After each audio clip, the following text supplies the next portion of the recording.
ಯೇಸುವೆ ಸ್ತೋತ್ರ, ಯೇಸುವೆ ವಂದನೆ. ಆತ್ಮೀಯ ಸಹೋದರ ಸಹೋದರಿಯರೇ, ಸಾಧಾರಣ ಕಾಲದ 32ನೆಯ ಭಾನುವಾರದ ಸುವಾರ್ತೆಯ ಧ್ಯಾನಕ್ಕೆ ನಿಮಗೆ ಸ್ವಾಗತ, ಸುಸ್ವಾಗತ. ಇಂದು ನವೆಂಬರ್ 12ನೆಯ ತಾರೀಕು. ನಾವೆಲ್ಲರೂ ಪ್ರಾರ್ಥಿಸೋಣ. ಸ್ತುತಿಗಳ ಮಧ್ಯೆ ವಾಸಿಸುವ ತಂದೆಯಾದ ದೇವರೇ, ನಿಮ್ಮ ನಾಮಕ್ಕೆ ಅನಂತ ಕೋಟಿ ಸ್ತುತಿ ಸ್ತೋತ್ರ ವಂದನೆಗಳನ್ನು ಸಲ್ಲಿಸುತ್ತೇನೆ ಸ್ವಾಮಿ. ಈ ದಿನ ನಾವು ಆಲಿಸುವ ಈ ಸುವಾರ್ತೆ ಅರ್ಥೈಸುವಂತೆ, ಗ್ರಹಿಸುವಂತೆ ಪವಿತ್ರಾತ್ಮರ ಶಕ್ತಿಯಿಂದ, ಜ್ಞಾನದಿಂದ ನಮ್ಮನ್ನು ತುಂಬು. ಈ ಸುವಾರ್ತೆ ನಮಗೆ ಸೌಖ್ಯ ತರಲಿ, ನಿಮ್ಮ ಸಾಮ್ರಾಜ್ಯಕ್ಕಾಗಿ ನಾವು ದುಡಿಯಲು ನಮಗೆ ಕೃಪೆ ನೀಡಲಿ ಮತ್ತು ನಮ್ಮ ನಿತ್ಯ ಜೀವದೆಡೆಗೆ ನಮ್ಮನ್ನು ಕರೆದೊಯ್ಯಲಿ. ಯೇಸು ನಾಮದಲ್ಲಿ ಪ್ರಾರ್ಥಿಸುತ್ತೇವೆ, ಆಮೇನ್. ಸುಜ್ಞಾನ ಗ್ರಂಥದಿಂದ ವಾಚನ, ಅಧ್ಯಾಯ 6, ವಾಕ್ಯಗಳು 12ರಿಂದ 16. ಸುಜ್ಞಾನವೆಂಬಾಕೆ ತೇಜೋಪುಂಜಳಾಗಿ ಇರುವಳು, ಅವಳ ಕಾಂತಿ ಕುಂದದು, ಪ್ರೀತಿಸುವವರಿಗೆ ಸಹಜವಾಗಿ ಗೋಚರವಾಗುವಳು, ಅರಸುವವರಿಗೆ ಸಿಕ್ಕುವಳು, ತನ್ನನ್ನು ತಿಳಿಯಲಪೇಕ್ಷಿಸುವವರ ಹತ್ತಿರಕ್ಕೆ ತಾನೇ ಬಂದು ತಿಳಿಯಪಡಿಸಿಕೊಳ್ಳುತ್ತಾಳೆ. ಅವಳನ್ನು ಹುಡುಕಲು ನಸುಕಿನಲ್ಲೇ ಏಳುವ ಪರಿಶ್ರಮ ಬೇಡ, ಕಾರಣ ತನ್ನ ಬಾಗಿಲಲ್ಲೇ ಅವಳು ಕುಳಿತಿರುವುದನ್ನು ಕಾಣುವನಾತ. ಅವಳ ಮೇಲೆ ನಿಗವಿಟ್ಟಿರುವವನು ಬುದ್ಧಿ ಸಂಪನ್ನನಾಗುವನು, ಅವಳನ್ನೇ ಕಾಯ್ದಿರುವವನು ಚಿಂತೆಯಿಂದ ಬೇಗ ಮುಕ್ತನಾಗುವನು. ಸುಜ್ಞಾನ ತನಗೆ ಯೋಗ್ಯರಾದವರನ್ನು ಅರಸುತ್ತಾ ಸಂಚರಿಸುತ್ತಾಳೆ, ಹಾದಿಯಲ್ಲೇ ಅವರಿಗೆ ಪ್ರಸನ್ನಳಾಗಿ ಕಾಣಿಸಿಕೊಳ್ಳುತ್ತಾಳೆ, ಅವರ ಪ್ರತಿಯೊಂದು ಆಲೋಚನೆಯಲ್ಲೂ ಅವರೊಂದಿಗಿರುತ್ತಾಳೆ. ಕೀರ್ತನೆ 63 ಶ್ಲೋಕ. ದೇವಾ, ನೀ ಎನ್ನ ದೇವಾ, ನಿನಗಾಗಿ ನಾ ಕಾದಿರುವೆ. ದೇವಾ, ನೀ ಎನ್ನ ದೇವಾ, ನಿನಗಾಗಿ ನಾ ಕಾದಿರುವೆ. ನಿರ್ಜಲ ಮರುಭೂಮಿಯಲ್ಲಿ ನೀರಿಗಾಗಿ ಹಾತೊರೆವಂತೆ ನಿನಗೋಸ್ಕರ ಎನ್ನ ತನು ಸೊರಗಿದೆ, ಮನ ಬಾಯಾರಿದೆ. ದೇವಾ, ನೀ ಎನ್ನ ದೇವಾ, ನಿನಗಾಗಿ ನಾ ಕಾದಿರುವೆ. ನಿನ್ನ ಮಂದಿರದಲ್ಲಿ ನನಗಾದ ದರ್ಶನದಲ್ಲಿ ನಿನ್ನ ಶಕ್ತಿ ಪ್ರತಿಭೆಯನ್ನು ಕಂಡಿರುವೆನಲ್ಲಿ. ಪ್ರಾಣಕ್ಕಿಂತ ಮಿಗಿಲಾದುದು ನಿನ್ನ ಅಚಲ ಪ್ರೀತಿ, ಎಡೆಬಿಡದೆ ಮಾಡ್ಪುದು ನನ್ನೀ ತುಟಿ ನಿನ್ನ ಸ್ತುತಿ. ದೇವಾ, ನೀ ಎನ್ನ ದೇವಾ, ನಿನಗಾಗಿ ನಾ ಕಾದಿರುವೆ. ನಿನ್ನ ಸ್ತುತಿಸುವೆ ಜೀವಮಾನ ಪರ್ಯಂತ, ಕೈ ಮುಗಿವೆ ನಿನ್ನ ನಾಮದ ಸ್ಮರಣಾರ್ಥ. ಮೃಷ್ಟಾನ್ನ ತಿಂದಂತೆ ಎನ್ನ ಮನ ಸಂತೃಪ್ತ, ಸಂಭ್ರಮದಿಂದ ನಿನ್ನ ಹೊಗಳುವುದು ಬಾಯಿ ತುಂಬ. ದೇವಾ, ನೀ ಎನ್ನ ದೇವಾ, ನಿನಗಾಗಿ ನಾ ಕಾದಿರುವೆ. ನಿದ್ರಿಸುವಾಗಲೂ ಮಾಡುವೆ ನಿನ್ನ ಸ್ಮರಣೆ, ರಾತ್ರಿಯೆಲ್ಲ ನಿನ್ನ ಧ್ಯಾನವೇ ನನಗೆ ಜಾಗರಣೆ. ನನಗೆ ನೀನು ನಿರಂತರದ ಸಹಾಯಕ, ನಿನ್ನ ರೆಕ್ಕೆಗಳಡಿ ನಾನು ಸುಖಿ ಗಾಯಕ. ದೇವಾ, ನೀ ಎನ್ನ ದೇವಾ, ನಿನಗಾಗಿ ನಾ ಕಾದಿರುವೆ. ಸಂತ ಪೌಲನು ಥೆಸಲೋನಿಯರಿಗೆ ಬರೆದ 1ನೇ ಪತ್ರದಿಂದ ವಾಚನ, ಅಧ್ಯಾಯ 4, ವಾಕ್ಯಗಳು 13ರಿಂದ 18. ಸಹೋದರರೇ, ಮೃತರ ಮುಂದಿನ ಸ್ಥಿತಿಗತಿಯ ವಿಷಯವಾಗಿ ನೀವು ತಿಳಿದಿರಬೇಕು ಎಂಬುದೇ ನಮ್ಮ ಬಯಕೆ. ಏಕೆಂದರೆ ನಂಬಿಕೆ ನಿರೀಕ್ಷೆ ಇಲ್ಲದ ಇತರರಂತೆ ಮೃತರಿಗಾಗಿ ನೀವು ದುಃಖಿಸಬಾರದು. ಯೇಸು ಸತ್ತು ಪುನರುತ್ಥಾನ ಹೊಂದಿದರೆಂದು ನಾವು ವಿಶ್ವಾಸಿಸುತ್ತೇವೆ ಅಲ್ಲವೇ? ಹಾಗೆಯೇ ಕ್ರಿಸ್ತ ಯೇಸುವಿನಲ್ಲಿ ವಿಶ್ವಾಸವಿಟ್ಟು ಮರಣ ಹೊಂದಿದವರನ್ನು ದೇವರು ಯೇಸು ಕ್ರಿಸ್ತರೊಡನೆ ಮರಳಿ ಕರೆದುಕೊಳ್ಳುತ್ತಾರೆ. ಪ್ರಭುವಿನ ವಾಕ್ಯದ ಆಧಾರದ ಮೇಲೆ ನಾವು ನಿಮಗೆ ಹೇಳುತ್ತೇವೆ, ಪ್ರಭು ಪುನರಾಗಮಿಸುವಾಗ ಇನ್ನೂ ಬದುಕಿರುವ ನಾವು ಮೃತರಾಗಿರುವ ಇತರರಿಗಿಂತಲೂ ಮುಂದಿನವರಾಗುವುದಿಲ್ಲ. ಆಜ್ಞಾಘೋಷವಾದಾಗ, ಪ್ರಧಾನ ದೂತನ ಧ್ವನಿಯು ಕೇಳಿ ಬಂದಾಗ, ದೇವರ ತುತ್ತೂರಿ ನಾದಗೈದಾಗ ಪ್ರಭುವೇ ಸ್ವರ್ಗದಿಂದ ಇಳಿದು ಬರುತ್ತಾರೆ.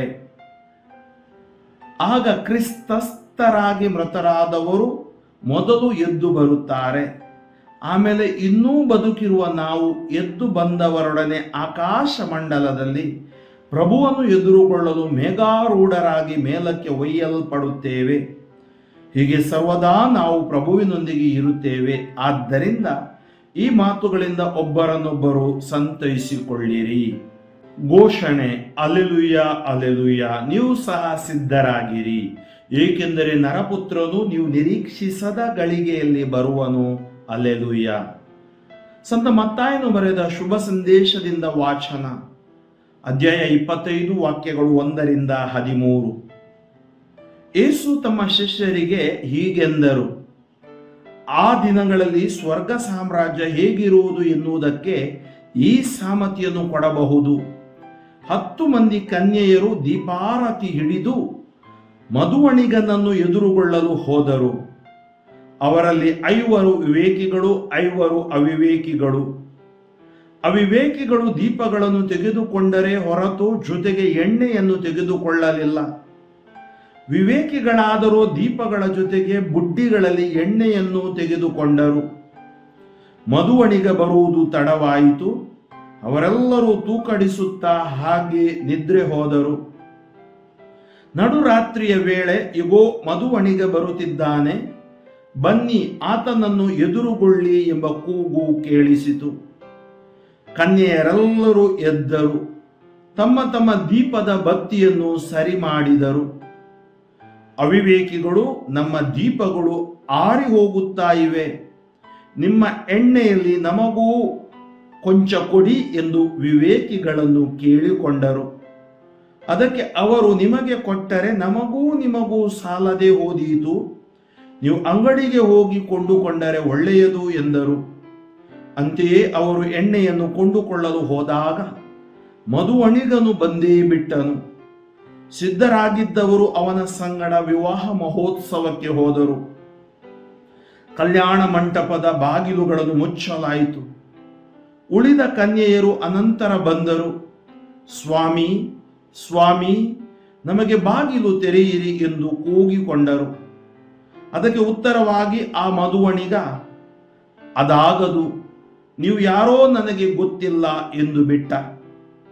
ಆದ್ದರಿಂದ ಜಾಗೃತರಾಗಿರಿ, ಏಕೆಂದರೆ ಆ ದಿನವಾಗಲಿ ಆ ಗಳಿಗೆಯಾಗಲಿ ಯಾವಾಗ ಬರುತ್ತದೆಂದು ನಿಮಗೆ ತಿಳಿಯದು. ಆತ್ಮೀಯ ಸಹೋದರ ಸಹೋದರಿಯರೇ, ಆ ದಿನವಾಗಲಿ ಆ ಗಳಿಗೆಯಾಗಲಿ ಯಾವಾಗ ಬರುತ್ತದೆಂದು ನಿಮಗೆ ತಿಳಿಯದು. ಆದ್ದರಿಂದ ನೀವು ಜಾಗೃತರಾಗಿರಿ. ವರ್ಷದ ಅಂತ್ಯಕ್ಕೆ ನಾವು ಬರ್ತಾ ಇರುವಾಗ, ನಾವು ಆಗಮನ ಕಾಲಕ್ಕೆ ಕಾಲಿಡುವ ಸಂದರ್ಭದಲ್ಲಿ ಹೆಚ್ಚಿನ ವಾಚನಗಳು ನಮಗೆ ಈ ಒಂದು ಜಾಗೃತರಾಗಲು ಕರೆ ನೀಡುತ್ತವೆ ಮತ್ತು ಸ್ವರ್ಗ ಸಾಮ್ರಾಜ್ಯಕ್ಕೆ ನಮ್ಮನ್ನೇ ಸಿದ್ಧಪಡಿಸಿಕೊಳ್ಳಲು, ಯೇಸುವಿನ ಆಗಮನಕ್ಕೆ ಮತ್ತು ಬರೋಣಕ್ಕೆ ಸಿದ್ಧಪಡಿಸಿಕೊಳ್ಳಲು ನಮಗೆ ಕರೆ ನೀಡುತ್ತದೆ. ಇಂದಿನ ಈ ಶುಭ ಸಂದೇಶವನ್ನು ನಾವು ತೆಗೆದುಕೊಳ್ಳುವಾಗ, ಏನು ಈ 5 ಕನ್ಯೆಯರಲ್ಲಿ ಕಡಿಮೆ ಇದ್ದುದು ಅಂದರೆ ಅವರಲ್ಲಿ ಸುಜ್ಞಾನವಿರಲಿಲ್ಲ. ಸುಜ್ಞಾನವಿದ್ದಿದ್ದರೆ, ಜ್ಞಾನವಿದ್ದಿದ್ದರೆ, ನೋಡಿ, ಇವತ್ತು ನಾವು ಜ್ಞಾನಹೀನರಾಗಿ, ಹೊಷೆಯ ಪ್ರವಾದಿ ಹೇಳ್ತಾ ಇದ್ದಾನೆ 4ನೇ ಅಧ್ಯಾಯ ವಾಕ್ಯ 6, ನನ್ನ ಜನರು ಜ್ಞಾನಹೀನರಾಗಿ ಅಳಿದು ಹೋಗುತ್ತಿದ್ದಾರೆ, ದೈವ ಜ್ಞಾನವನ್ನು ತಿರಸ್ಕರಿಸಿದ್ದಾರೆ. ಅರ್ಥ ಏನು? ನಮಗೆ ಈ ಲೋಕದಲ್ಲಿ ಲೌಕಿಕತ ಓದಿನಲ್ಲಿ ನಮಗೆ ಜ್ಞಾನ ಸಿಗುತ್ತೆ, ಅದು ನಮಗೆ ಒಂದು ನಮ್ಮ ಕೆಲಸ ಕೊಡಬಹುದು ಅಥವಾ ಈ ಲೋಕದಲ್ಲಿ ಯಶಸ್ಸು ತರಬಹುದು. ಆದರೆ ಅದು ನಮ್ಮನ್ನು ಸ್ವರ್ಗ ಸಾಮ್ರಾಜ್ಯಕ್ಕೆ ಕೊಂಡೋಗಲ್ಲ. ಬದಲಾಗಿ ನಾವು ದೈವ ಜ್ಞಾನ ಅಂದರೆ ಪ್ರಕಟಿಸಲ್ಪಟ್ಟ ಜ್ಞಾನ, ಅದು ಪ್ರಭು ಯೇಸು. ಆ ಯೇಸುವನ್ನು ನಮ್ಮ ರಕ್ಷಕನಾಗಿ ನಾವು ಅಂಗೀಕರಿಸಬೇಕು.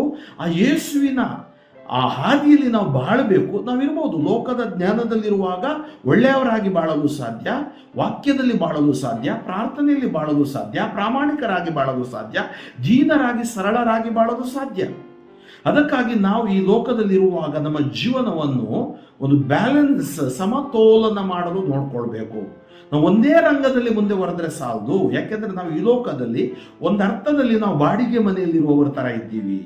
ಕೆಲವು ವರ್ಷಗಳ ನಂತರ ನಾವು ಇರುವುದಿಲ್ಲ. ನಾವು ಎಲ್ಲಿ ಹೋಗ್ತೀವಿ, ಎಲ್ಲಿಂದ ಬಂದಿದ್ದೀವಿ, ಯಾರು ನಮ್ಮನ್ನು ಸೃಷ್ಟಿಸಿದ್ದಾರೆ, ಇಂಥ ಪ್ರಶ್ನೆಗಳನ್ನು ಕೇಳಿದಾಗ ಪವಿತ್ರ ಗ್ರಂಥ ನಮಗೆ ಬೈಬಲ್ ಉತ್ತರ ಕೊಡುತ್ತೆ.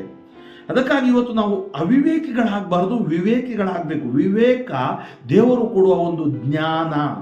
ಅದಕ್ಕೆ ಮೊದಲನೆಯ ವಾಚನದಲ್ಲಿ ಸುಜ್ಞಾನ ಎಂಬಾಕೆ, ಈ ಸುಜ್ಞಾನ ಯಾರಿಗೆ ಸಿಗುತ್ತಾಳೆ? ಯಾರಲ್ಲಿ ಸುಜ್ಞಾನ ಇದೆ, ಯಾರಲ್ಲಿ ದೇವರ ಜ್ಞಾನ ಇದೆ, ಯಾರಲ್ಲಿ ದೇವರು ಜೀವಿಸುತ್ತಾರೆ, ಅವರು ಎಲ್ಲವನ್ನು ತಿಳಿದುಕೊಳ್ಳುತ್ತಾರೆ ಮತ್ತು ಅವರು ದೇವರ ಸಾಮ್ರಾಜ್ಯದೆಡೆಗೆ ತಮ್ಮ ಜೀವನವನ್ನು ರೂಪಿಸುತ್ತಾರೆ ಎಂಬುದಾಗಿ ಈ ವಾಚನ ನಮಗೆ ತಿಳಿಸುತ್ತದೆ.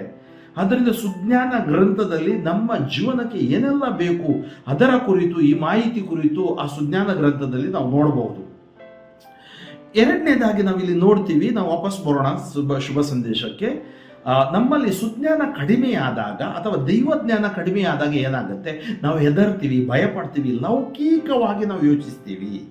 ನೋಡಿ, 2ನೇ ವಾಚನದಲ್ಲಿ ಸಂತ ಪೌಲರು ಥೆಸಲೋನಿಕದವರಿಗೆ ಬರೆದು ಹೇಳ್ತಾ ಇದ್ದಾರೆ, ನಾವು ಹೇಗಿರ್ತೀವಿ, ನಮ್ಮ ಸ್ಥಿತಿಗತಿ ಹೇಗಿರುತ್ತೆ, ಮರಣದ ನಂತರ ನಾವು ಏನಾಗ್ತೀವಿ, ನಾವು ಕೇವಲ ಈ ಲೋಕಕ್ಕೆ ಮಾತ್ರ ಬಾಧ್ಯರಲ್ಲ, ನಮಗೆ ಇನ್ನೊಂದು ಜೀವನವಿದೆ, ಪುನರುತ್ಥಾನ ಜೀವನವಿದೆ. ಆ ಪುನರುತ್ಥಾನ ಜೀವನದಲ್ಲಿ ನಾವು ಹೇಗೆ ಇರ್ತೀವಿ ಮತ್ತು ನಾವು ಯಾವ ರೀತಿಯಲ್ಲಿ ಬಾಳಬೇಕು ಎಂಬುದಾಗಿ ಅವರು ನಮಗೆ ತಿಳಿಯಪಡಿಸುತ್ತಾರೆ.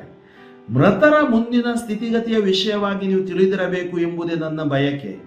ನಂಬಿಕೆ ನಿರೀಕ್ಷೆ ಇಲ್ಲದ ಇತರರಂತೆ ಮೃತರಿಗಾಗಿ ದುಃಖಿಸಬಾರ್ದು. ನಾವು ಮೃತರಾದವರಿಗೆ ದುಃಖಿಸಬಾರ್ದು. ದುಃಖ ಬರುತ್ತೆ, ಮಾನವ ಸಹಜ. ಹೆಚ್ಚಂದ್ರೆ 1-2-3 ದಿನ ನಾವು ದುಃಖಿಸ್ತೇವೆ. ಯಾಕೆಂದ್ರೆ ನಾವು ದುಃಖಿಸಿದ್ರೆ ನಾವು ದೇವರಲ್ಲಿ ನಂಬಿಕೆ ಇಡೋಲ್ಲ ಅಂತೇಳಿ ಅರ್ಥ. ಯಾಕಂದ್ರೆ ದೇವರ ಆ ಪುನರುತ್ಥಾನದಲ್ಲಿ ನಾವು ನಂಬಿಕೆ ಇಟ್ಟಿದ್ದೀವಿ. ಪ್ರಭು ಯೇಸು ಸತ್ತು ಪುನರುತ್ಥಾನ ಹೊಂದಿದರೆಂದು ನಾವು ವಿಶ್ವಾಸಿಸುತ್ತೇವೆ ಅಲ್ಲವೇ? ಹಾಗೆಯೇ ಕ್ರಿಸ್ತ ಯೇಸುವಿನಲ್ಲಿ ವಿಶ್ವಾಸವಿಟ್ಟು ಮರಣ ಹೊಂದಿದವರನ್ನು ದೇವರು ಯೇಸು ಕ್ರಿಸ್ತರೊಡನೆ ಮರಳಿ ಕರೆದುಕೊಳ್ಳುತ್ತಾರೆ. ಇದು ಹೋಪ್, ಇದು ಭರವಸೆ, ಇದು ಸತ್ಯ. ನಾವು ವಿಶ್ವಾಸಿಸುವವರಿಗೆ ಇದು ಸತ್ಯ. ನಾವು ಯೇಸುವಿನಲ್ಲಿ ವಿಶ್ವಾಸಿಸುವವರಿಗೆ, ಯಾಕಂದ್ರೆ ನಮ್ಮೊಳಗಡೆ ವಾಸಿಸುವ ಆತ್ಮ ಪವಿತ್ರ ಆತ್ಮ. ನಮ್ಮ ದೇಹ ಮಣ್ಣಿನಲ್ಲಿ ಮಣ್ಣಾಗಿ ಹೋದ್ರೂ ಆಧ್ಯಾತ್ಮಿಕ ಶರೀರ ನಮಗೆ ದೇವರು ಕೊಡ್ತಾರೆ. ಕಾರಣ ನಾವು ದೇವರ ಮಕ್ಕಳಾಗಿದ್ದೀವಿ, ಪ್ರಭು ಯೇಸುವಿನ ರಕ್ಷಣೆಯಲ್ಲಿದ್ದೀವಿ, ಪವಿತ್ರಾತ್ಮರ ಶಕ್ತಿಯಿಂದ ನಾವು ಜೀವಿಸ್ತಾ ಇದ್ದೀವಿ. ಆದ್ದರಿಂದ ನಮ್ಮ ಬಲಹೀನತೆಗಳನ್ನು ದೇವರು ಮನ್ನಿಸಿ ನಮ್ಮನ್ನು ಬಲಪಡಿಸುತ್ತಾರೆ. ಆದ್ದರಿಂದ ಅವರು ಹೇಳ್ತಾರೆ, ದೇವರು ಯೇಸು ಕ್ರಿಸ್ತರೊಡನೆ ಮರಳಿ ಕರೆದುಕೊಳ್ಳುತ್ತಾರೆ. ಪ್ರಭುವಿನ ವಾಕ್ಯದ ಆಧಾರದ ಮೇಲೆ ನಾವು ನಿಮಗೆ ಹೇಳುತ್ತೇವೆ. ಹೇಗೆ? ತದನಂತರ ಆತ ಹೇಳ್ತಾರೆ, ಆಜ್ಞಾಘೋಷವಾದಾಗ ಯಾರು ಮುಂದಿರ್ತಾರೆ, ಹೇಗೆ ನಾವು ಪುನರುತ್ಥಾನರಾಗುತ್ತೇವೆ, ನಿಮ್ಮನ್ನೇ ನೀವು ಸಂತೈಸಿಕೊಳ್ಳಿರಿ. ಆದ್ದರಿಂದ ನೀವು ಪ್ರಭುವಿನೊಂದಿಗೆ ಜೀವಿಸಿರಿ, ಸತ್ಯದೊಡನೆ ಜೀವಿಸಿರಿ. ಇಂದಿನ ಕೀರ್ತನೆಯಲ್ಲಿ ನಾವು ಆಲಿಸಿದೆವು, ದೇವ ನೀ ಎನ್ನ ದೇವ, ನಿನಗಾಗಿ ನಾ ಕಾದಿರುವೆ. ಯಾಕಂದ್ರೆ ನಮ್ಮ ಹೃದಯ ಮನ ದೇವರಿಗೆ ಕಾಯ್ತಾ ಇರುತ್ತೆ. ದೇವರ ಸ್ಮರಣೆಯನ್ನು ಮಾಡಬೇಕು. ನಾವು ಎದ್ದಾಗಲು, ನಿದ್ರಿಸುವಾಗಲು, ಎಲ್ಲಿ ಹೋಗುವಾಗಲು ಇದನ್ನೇ ಧರ್ಮೋಪದೇಶ ಗ್ರಂಥ ಹೇಳುತ್ತೆ, ಇದನ್ನು ಹೇಳಿಕೊಡು. ಯಾಕಂದ್ರೆ ದೇವರ ಧರ್ಮಶಾಸ್ತ್ರ ಅಂದ್ರೆ ದೇವರ ವಾಕ್ಯ ನಮ್ಮಲ್ಲಿ ಇದ್ದಾಗ ನಾವು ಜಯ ಹೊಂದುತ್ತೇವೆ.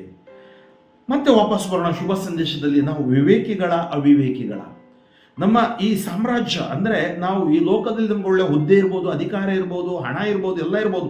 ಆದ್ರೆ ನಮಗೆ ಸಂರಕ್ಷಣಾ ಹಾದಿಯಲ್ಲಿ ನಾವು ಇದ್ದೀವ, ದೇವರ ಹಾದಿಯಲ್ಲಿ ನಾವು ಜೀವಿಸ್ತಾ ಇದ್ದೀವ. ಅವಿವೇಕಿಗಳು ಅಂದರೆ ಏನು? ಪರಿಶುದ್ಧತೆ ಜೀವನ ಜೀವಿಸದೇ ಇರುವವರು, ಕಾಮ ಕ್ರೋಧ ಮದ ಮತ್ಸರಗಳಲ್ಲೇ ಬಿದ್ದಿರುವವರು, ಅನೈತಿಕತೆ ಅನ್ಯಾಯ ಅಕ್ರಮದಲ್ಲೇ ಜೀವಿಸುವವರು ಅವಿವೇಕಿಗಳಾಗ್ತೀವಿ. ನಾವು ದೇವರಿಂದ ದೂರ ಸರಿಯುತ್ತೀವಿ. ಅಥವಾ ಹಿಂಸಿಸುವವರು, ಸುಳ್ಳಿನ ಆತ್ಮ ಮತಾಂಧತೆ ಆತ್ಮದಿಂದ ಜೀವಿಸುವವರು ಅವಿವೇಕಿಗಳಾಗ್ತೀವಿ ನಾವು. ಆದ್ದರಿಂದ ನಮ್ಮಲ್ಲಿ ವಿವೇಕ ಬಹಳ ಬಹಳ ಮುಖ್ಯ. ಇಲ್ಲಿ ಯೇಸು ಸ್ವಾಮಿ ನಮ್ಮ ಜ್ಞಾನವೂ ವಿವೇಕವೂ ಆಗಿದ್ದಾರೆ.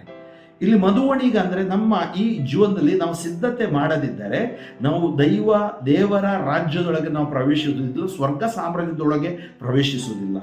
ಹೇಗೆ ಈ 5 ಮಂದಿ ವಿವೇಕಿಗಳು ತಮ್ಮ ದೀಪದಲ್ಲಿ ಎಣ್ಣೆಯನ್ನಿಟ್ರು ಅಂದ್ರೆ ನಮ್ಮಲ್ಲಿ ದೇವರ ಪ್ರೀತಿ, ದೇವರ ವಾಕ್ಯ, ದೇವರ ಶಕ್ತಿ ಪ್ರಜ್ವಲಿಸಬೇಕು ಮತ್ತು ಯಾವಾಗಲೂ ಅದು ಉರಿಯುತ್ತಾ ಇರಬೇಕು. ನಂದಬಾರ್ದು, ನಾವು ಸೋತು ಹೋಗಬಾರ್ದು, ಆಲಸ್ಯಗಳಾಗಬಾರ್ದು, ಉದಾಸೀನರಾಗಬಾರ್ದು.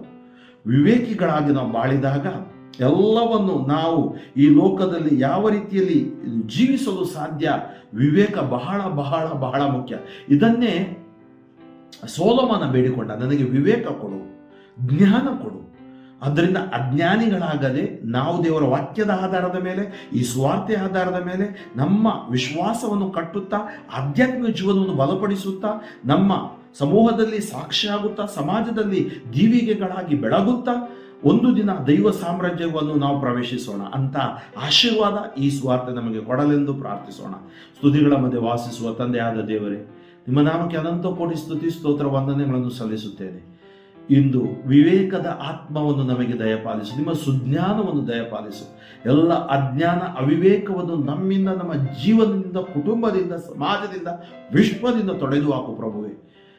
ಅನಾರೋಗ್ಯಗೊಂಡ ವಿಶ್ವದ ಮೇಲೆ ನಿನ್ನ ಆರೋಗ್ಯ ಇಳಿದು ಬರಲಿ, ಕೃಪೆ ಇಳಿದು ಬರಲಿ, ಕರುಣೆ ಇಳಿದು ಬರಲಿ. ವಿಶೇಷವಾಗಿ ನಿಮ್ಮ ಪ್ರೀತಿಯಿಂದ ತುಂಬಿ ಎಲ್ಲರನ್ನು ಅಭಿಷೇಕಿಸಲಿ.